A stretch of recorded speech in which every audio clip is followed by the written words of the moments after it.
Everybody, welcome to Storm Talk. Way through news meteorologist Brian Good on this Monday. A lot to cover as we get through this week.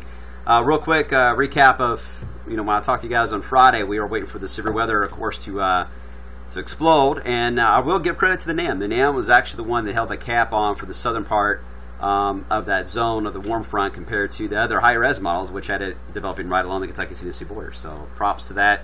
You see what a cap can do. That's a huge player. So it was a very wild event, obviously, with the same counties getting the same warnings over and over. That part was expected. It was just you guys in Indiana. They got hit over and over again. And, of course, we had that tornado in Oldham County.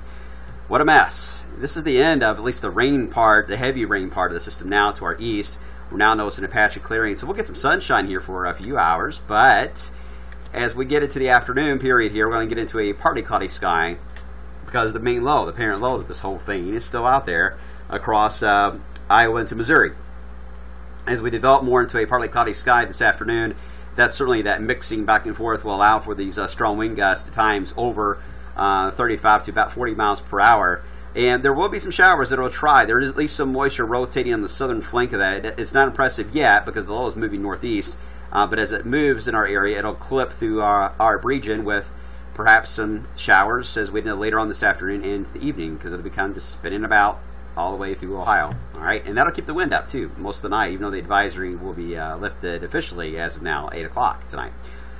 All right, current wind gusts now in St. Louis area, Paducah, close to 30 miles per hour. Once we get into that partly sunny sky, max part of the day here coming up, though, that's when I think we'll really see them ramp up here in the Ohio Valley and Tennessee Valley, and that's where the advisories are placed where they are, including Louisville, until tonight. Again, the rainfall is out of here. You'll see those spotty showers for this afternoon to the evening on the backside of that low as it moves through here. It's not going to be a heavy rain event, but some showers cannot be ruled out. Wind speeds at times certainly could get up there, close to about 35 to 40, as we talked about, and even tomorrow. No advisory tomorrow, but still some strong winds at times. And then notice the wind direction more westerly as that low changes its position on the map. We get more of that westerly flow, but still enough to get us up there close to 70. Looks like for an afternoon high, but that breeze will have a bite to it at times. Okay, so let's get into the main elephant in the room here. Now it's going to be the low pressure for Derby time. The low itself will likely send in a warm front boundary in for the Great Steamboat Race. The timing of that is varying a bit, and how active it will be on the rainfall. There will be a wave of rainfall. The question is how far out will it go to the east, or will it be a little more closer to the low itself? So it will have a band of rain stretched out, which don't know how much of an arc it'll have and how far of an arc it'll be. But a band of rain is likely at some point to pass through the region Wednesday afternoon. Hopefully it doesn't bother the Steamboat Race. However, for the parade, different story. Very likely we will have a low on top of us. Showers, maybe some thunder on the front end of that. As the low gets to our east by Thursday afternoon, we get on the cooler side. It's more of a north wind, so the wind direction will be changing throughout the day, which is going to be a factor for, I'm sure, a lot of the floats and, of course, the balloons, inflatables there for the parade. Now we're on the backside for Oaks. This is where we run into problems with the models. How quickly does this get out of here? Because the low clouds, and it doesn't look to be a washout, but there will be some drizzle and light rain, at least in the area, and that's going to be something to track. And then finally, we got this one little trough that is going to try to sneak in here as we head into Derby evening. The question is, how active will that be when that takes place? Here's a look now at the latest on the ensembles here. This is going to be the ensembles and the actual models for your GFS. Here is the Euro, and here is the Canadian model.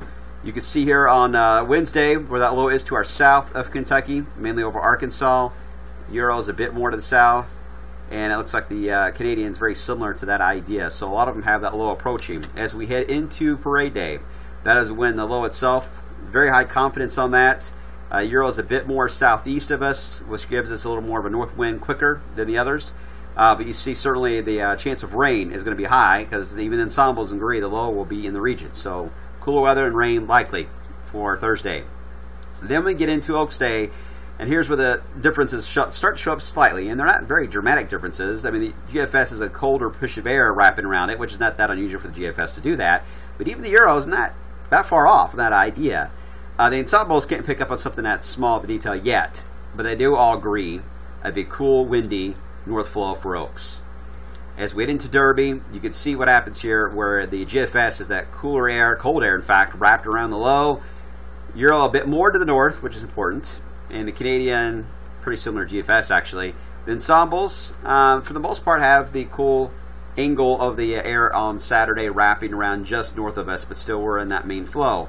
In fact, cold enough that this looks to be an elevation snow, rain-snow mix. Again, elevation snow east of us, not in our area. Just gives you an idea of how cold it is at certain levels up in the atmosphere. So let's hope we can stay all liquid on this one. We don't want any sleet or anything like that, like in 1989. That was not fun. And here's the issue. This is the 500 millibar, and you can see these little X's. These are little pieces of energy going around the upper low itself in the Ohio Valley, and those are the ones we got to track as we head into the day on Derby. Here we are that morning, and it's this one right in here that is beginning to drop down, and it's going to rotate around that low. So the position of the low is key, because as it rotates in, that will determine how close to us it'll pass. If the low is a little more away from us to the northeast, then that little wave, as it digs in Saturday afternoon, will miss us and hit towards, say, Cincinnati. And we'll be fine. We'll have some sunshine. But it's going to be a close call. This far out, I can't give you a sure thing on that yet. Just something we'll have to monitor.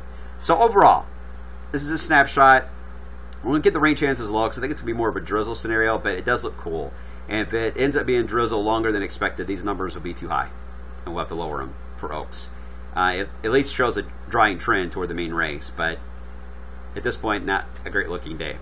For Derby, it'll be the opposite. We'll likely have a chance to get some sunshine, but as that little piece rolls in, we've got to account for that, so we'll keep a slight chance for rain as it digs in here, but hopefully we'll get enough sun breaks to get us up there, at least well into the 60s. The more sun we get, the better we'll be, but it's not going to be an 80-degree day or anything like that, unfortunately. So that's your snapshot of how things are trending this week. We will see how it all looks coming up for tomorrow.